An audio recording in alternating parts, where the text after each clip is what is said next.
Hello. So yeah, today I'm going to talk about calculating semantic similarity, but we're not just going to limit ourselves to semantic similarity. We're going to introduce a couple additional metrics that are based on calculating information content using a Bayesian network, or representing the ontology as a Bayesian network.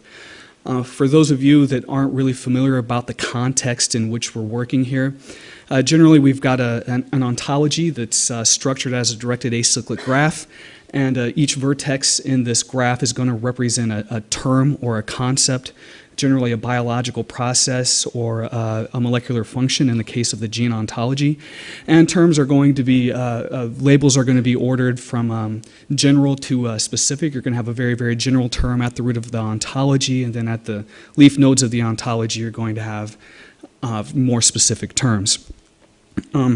And generally what we're attempting to do is we're going to have a set of terms that are associated with an individual gene or protein. These could be experimentally annotated and experimentally verified annotations. And we've got another set of annotations that could either be predictions, or it could be a set of annotations associated with another protein with which we want to compare our particular target protein. So here we've got our true terms shown in blue, and we've got our predicted terms shown in red, and the green vertices represent the intersection of these two sets of terms. One important thing to point out, especially when we're dealing with predictions, is one or both of these sets will often contain more than one distinct leaf term. And if you're applying a very liberal decision threshold, in the case of prediction, it could be that the set of predicted terms could be rather large. And also in this context, we're going to have scores associated with each predicted term. So this is sort of the framework in which we're working on, in CAFA or other instances where we're trying to evaluate a predictor of function of terms from the gene ontology. And one way that you could perform this evaluation, if you want to be very simplistic about it, is you could just look at the intersection of terms between these two sets, and you can calculate statistics like precision or recall. So in this case here, we've got 6 true terms and 6 predicted terms. There are 4 terms in the intersection of those two sets, and you can use this to calculate precision and recall. So we would have 4 on the on top and then 6 on the bottom, so you would have roughly 2/3 precision, and also when we calculate recall, we would have 2/3 recall as well. But people generally don't rely on this kind of simplistic methodology for interpreting the quality of, or the similarity or distance between two sets of terms. Generally what you see people do is they rely on information-theoretic metrics that are based on information content. And in this context, when we talk about information content, we're really kind of speaking in purely probabilistic senses, where the information content of a particular statement is roughly inversely proportional to the probability with which that event occurs. So, for example, if I tell you that a child likes ice cream, this bit of information isn't going to be very informative because it's going to lie on this end of the distribution here, where it occurs with a high frequency and isn't very informative. On the other hand, if I tell you that a child likes Brussels sprouts, this is going to be an event that occurs at very, very low frequency, and therefore is going to be very informative.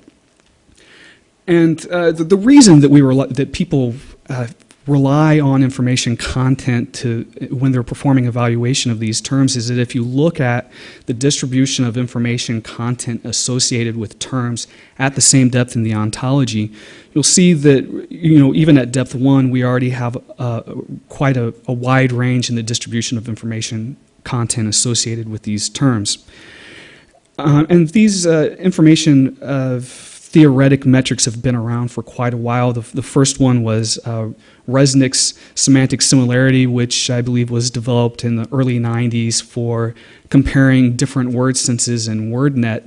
And these methods have really gone through quite a bit of evolution in the recent years, sort of reaching a synthesis with Schlicker's functional FunSim value that, if you look at Google Scholar, I think has about 250 citations, and Andreas might actually be in the crowd here somewhere. But the problem with these metrics is that they we're only really designed to compare pairs of terms. So if we have two sets that have multiple leaf terms in each set, you'll find yourself in a situation where you have to do something like this. You basically have to go through the ontology, each set, and compare every possible pair of terms from the two sets. You build a matrix like this where you have your predicted terms on one axis and your true terms on the other axis. And at the end, you'll be left with a matrix with n by m values in it, and you have to sort of find some way to distill this matrix of multiple values into maybe one or two individual similarity or distance metrics that you can use to summarize how similar these two sets of terms are. And this is problematic, especially when you have a large number of terms in one set or both sets, because you can actually mask over prediction, or depending on what sort of scheme you use to average these pairwise similarities, you can actually have the exact same terms in the two sets but not have a perfect score. Also, this you kind of have to rely on this method where you have to determine the most informative common ancestor between two terms. And in some ontologies that can be rather complex, it might be ambiguous or there might be multiple ancestors. And also you're ignoring the additional information that these other common ancestors impart. And one problem that I think is especially important in the context of evaluating a predictor is that these metrics only represent one dimension of how you can compare multiple sets of proteins. Namely similarity or distance. And we'll see as we get through my talk that there'll be additional metrics that we can use to compare sets of annotations. And finally, really, this is the driving force behind the development of the metrics that we came up with is that terms are not independent. Often when you look at annotations, you'll see instances like this. This is a gene from Arabidopsis that's involved in sulfotransferase activity, and its annotations here, although it has 6 distinct leaf term annotations, these annotations are all children of the same term and actually just describe slight variants of the same overall process. If you compare this to a different gene, this is another gene from rat here that's, I think it's involved in a kinase pathway at some point. Although there are some dependencies, some terms that share the same parent, you would think that, although this might not be true given a particular distribution of sequences in the ontology, that this graph would contain more information than the previous graph that I showed. But if you treat each leaf term as an individual annotation and you merely sum the information content of these terms, you'll see that actually the graph on the right that looks more simplistic has more information content associated with it than the one on the left. And this is problematic, especially when we're dealing with it's growing more and more common that terms are annotated with more than one function to describe what they do. So what we need and what we wanted to come up with is a framework in which we can calculate the information content of sets of terms. And not only just treat these terms as individual independent terms, but we want to treat it as an actual, the annotation represents a subgraph, a sub-DAG from the larger gene ontology DAG. And although it may seem like a sort of daunting task to do, this is, if we kind of come back to our original equation for information content and we step through it, I don't want to say that it's simplistic, but after you work out the equation using a Bayesian network, it's actually rather intuitive and makes a lot of sense.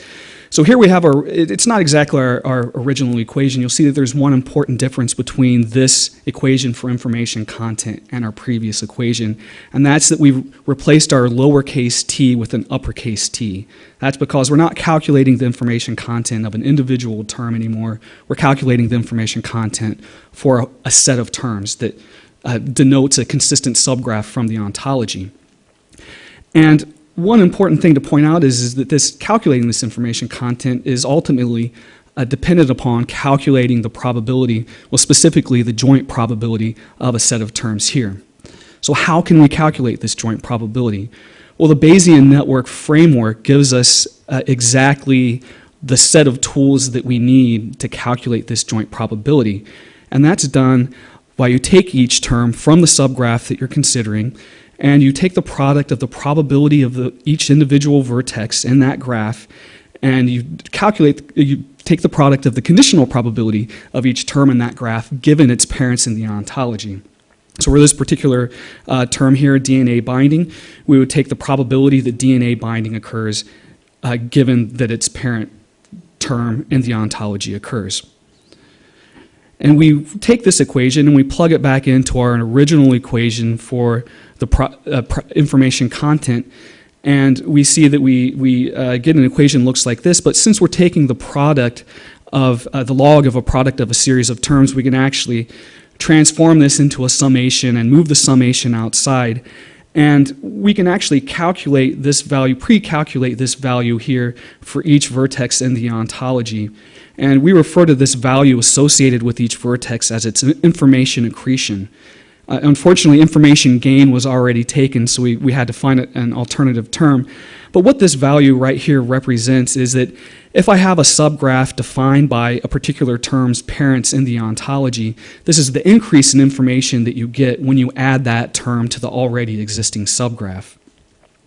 So now that we have this framework in which we can calculate the information content of sets of terms, we can come back to trying to compare two sets of terms, and we have a very, I don't want to say simplistic, or intuitive framework for calculating similarity, where we have two sets. We have a set of predicted terms and a set of true terms shown in blue. In order to calculate the similarity, we just sum the information accretion values associated with terms in the intersection of those two graphs. And as I stated before, this is nice because we're calculating similarity between graphs. We don't really have to rely on looking at each possible pair of terms in the two sets and averaging these similarity values. We don't really have to worry about determining what the most informative common ancestor of two terms is because we're merely looking at the intersection of terms in the two sets. And also, we now have a holistic and probabilistic sound framework for calculating information content for a set of terms. And if we come back to our previous examples where we had the two graphs that, although they had the same information content when you sum the values associated with the leaf terms, and we recalculate the information content of these graphs using the Bayesian network, we see that with the graph on the left here, we get a slight change in the information content associated with this graph, potentially due to dependencies between these leaf terms. But when we look at the other graph, we see a pretty drastic change in the information content associated with this graph. So when we look at the conditional probability that all of these terms are associated, if we treat these as dependent terms, we get a pretty drastic decrease in the information content associated with that graph. Another thing that this framework allows us to do is move beyond just calculating similarity values between sets of terms. We can now look at how much misinformation is associated with a predicted set of terms.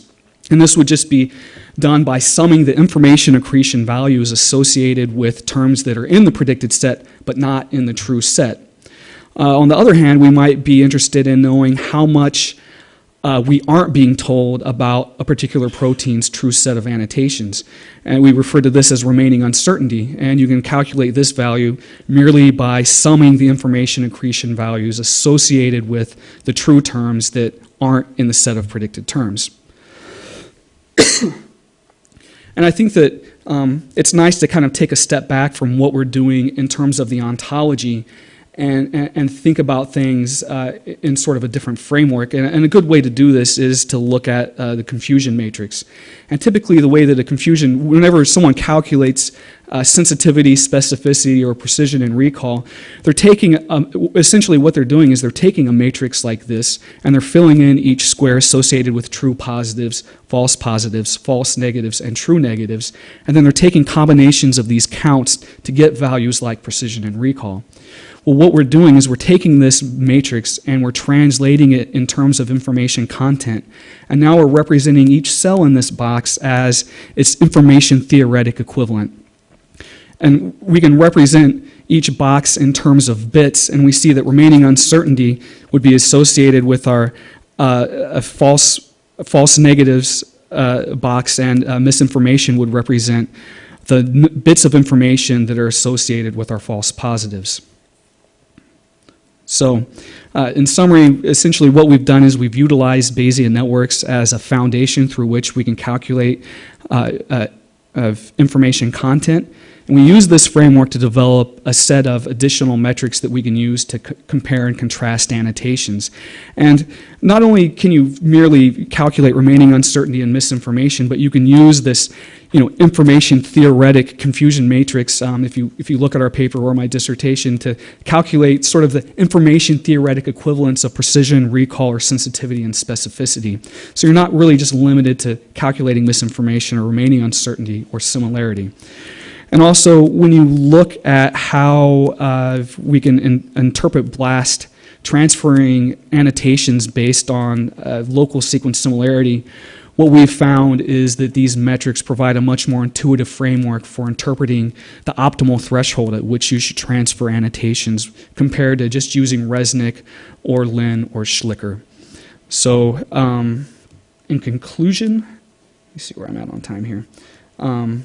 I'd like to thank my advisor. I guess he's sort of technically my advisor for a couple more months, Peja, and the reviewers for taking the time to review our paper and give us feedback. I think this is an excellent thing that ISMB is doing this year.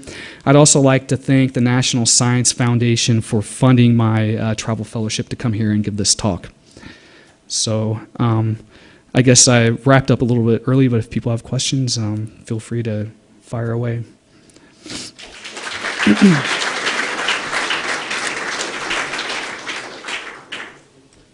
Questions? So, I have two questions. The first one is, when you calculate those components in the Bayesian network, how do you define the conditional probability in your Bayesian network? Okay. Yeah, I've got slides for that I took out because I thought it would be a little bit too technical. So here's an example of a Bayesian network. In order to kind of better explain this, I'll use an example. This is actually sort of the modified Bayesian network from the Mitchell book, where you've got a set of events here. So each vertex in this graph is going to have a conditional probability table associated with it. So we can look at, for example, this is the table for fire. So if we want to calculate the probability given this Bayesian network that there's going to be a forest fire, we would look at the state, whether there is a lightning storm or whether there is a bus tour. And given whether the factual state of each of these events, we have a conditional probability table associated with that. Now, one important thing to point out about an ontology is it's actually a special case of a Bayesian network. And that's because we know that, let's say we want to look at a conditional probability table for nucleic acid binding. We can actually ignore any instances where at least one of this term's parents are false, because the resulting probability values are either going to be something that's going to result in an inconsistent subgraph. So this term can't be true if either of its parents are false, or it's going to result in a value that's not going to contribute to the probability distribution that we're calculating, because it's just going to be a 1. So that actually greatly simplifies calculating some of these values, but I think that maybe, in addition, we just use a data set of annotated proteins to calculate this probability distribution. And this is generally what's done for other information-theoretic values. You look at the data, you look at how many times this particular term occurs, and that's how you calculate these probabilities. The second question is, how you calculate the correlation between your information metric and other metrics? I think that we could have calculated the correlation between these values, but what we did in order to evaluate these metrics is we actually looked at, so here we go, here's an example here where we're looking at Resnick's similarity, and we're transferring functions between pairs of sets of sequences using BLAST using local sequence similarity.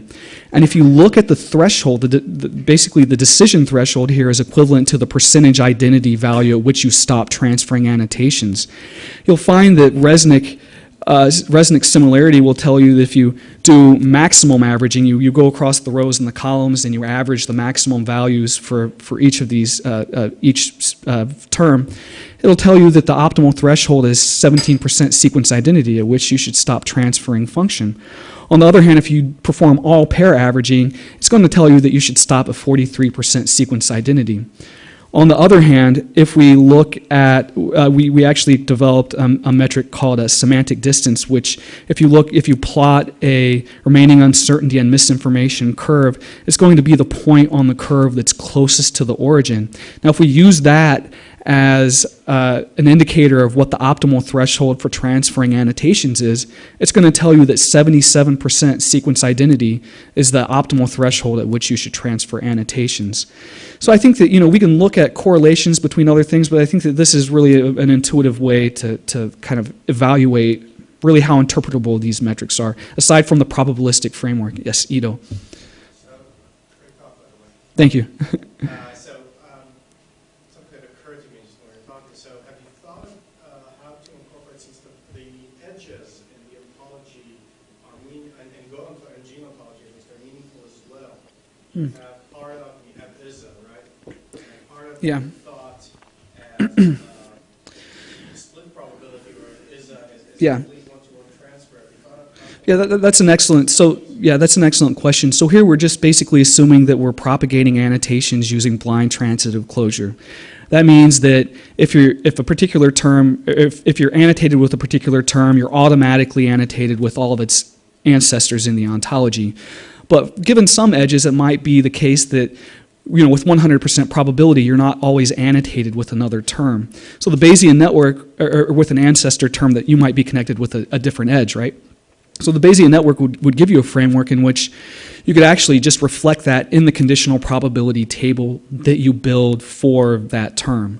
So I think that it would potentially give you a framework in which that you could incorporate those edges.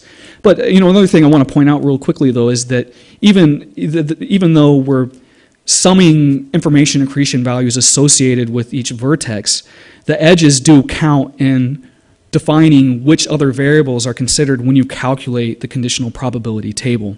So they are there. It's just that we consider them when we make the table, but and they're implicitly there when we're summing these values in order to calculate the information content of sets of terms. Yeah, I'm saying that because it also has a very practical and real meaning, because if we are to use such a measure, for example, in Kappa, which I hope we will,